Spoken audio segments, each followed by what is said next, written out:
O'zbek xalqining adabiy tafakkuri va ma'naviy olamining shakllanishida Alisher Navoiy hamda Zahiriddin Muhammad Bobur siymolari alohida o'rin tutadi. Navoiy o'zining badiiy falsafiy asarlari orqali ona tilimizning salohiyatini isbotlagan bo'lsa, Bobur sarkarda, davlat arbobi va mutafakkir sifatida tarix hamda adabiyotda chuqur iz qoldirgan. Ularning merosi bugun ham jamiyat ma'naviyatini yuksaltirish, yosh avlodni vatanparvarlik, ilm-ma'rifat va adolat ruhida tarbiyalashda muhim manba bo'lib xizmat qilmoqda. Mazkur ulug' zotlar tavalludiga bag'ishlab Toshkent viloyatining turli hududlarida tadbirlar tashkil qilinmoqda. Jarayon tafsilotlari galdagi lavhalar ketma-ketligidan o'rin olgan. O'zbekiston kasaba uyushmalari federatsiyasi Toshkent viloyati kengashi hamda Chirchiq davlat pedagogika universiteti hamkorligida tashkil qilingan mazkur tadbir milliy adabiyotimizni keng targ'ib qilish, boy ma'naviy merosimizni asrab-avaylash hamda yoshlar qalbida vatanga muhabbat, tarixga hurmat, ezgulik va adolat tuyg'ularini mustahkamlashni qamrab olgan. Bunda tadbir ishtirokchilari buyuk mutafakkirlar merosining yoshlar tarbiyasidagi o'rni va ahamiyati haqida atroflicha fikr yuritdi.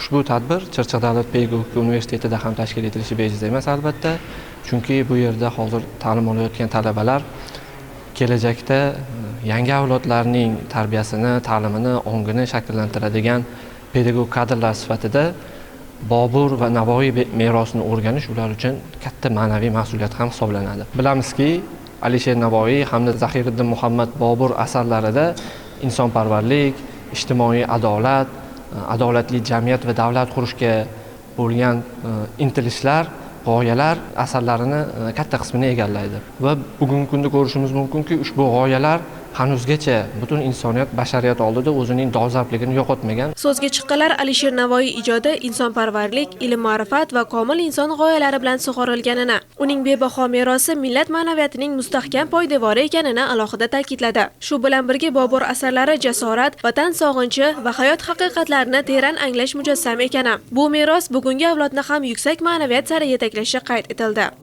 Navoiy va Bobur qoldirgan ma'naviy merosni hozirgi yoshlarimiz uchun, umuman jamiyatimiz uchun ko'p foydalari bor. Biroq men ikkita xususga to'xtalmoqchiman. Ularning ijodida odob, axloq, hayo va umidga juda urg'u berilgan. Aysh Navoiy necha dilkash durur, lek adab birla hayo xush durur deydilar Hazrat Navoiy. Ya'ni ko'ngil xushlik, o'yin kulgi yaxshi, biroq odob va hayo koinotni gultoji bo'lgan insonning insonligini belgilovchi muhim xususiyat ekanliklarini aytadilar. Hazrat Navoiy insonning yana bir muhim xususiyati iymon ekanligiga urg'u beradilar. Kimki jahon ahlida inson durur, bilki nishoni anga iymon durur deydilar.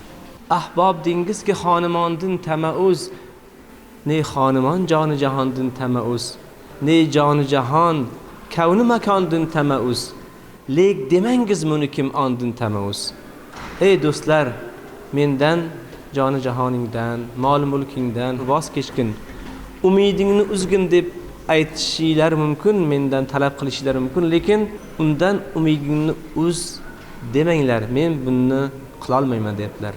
Demak, inson bu dunyoda odob va hayo bilan, umid bilan yashasa, saodatga erishadi degan bir ibratli xulosa chiqarishimiz mumkin. Bugungi tadbir meni nazarimda mana shunday bir foydali tadbir bo'ldi. Tadbir doirasida mumtoz adabiyot namunalariga bag'ishlangan badiiy chiqishlar namoyish etilib, g'azal va ruboiylardan parchalar o'qildi. Shuningdek, mutafakkirlar hayoti va ijodiga oid kitoblar ko'rgazmasi ham yig'ilganlarda katta taassurot qoldirdi. Adabiy kecha yakunida universitet huzuridagi mushoira klubi a'zolari mumtoz adabiyotni targ'ib etishdagi faol ishtirok uchun munosib taqdirlandilar.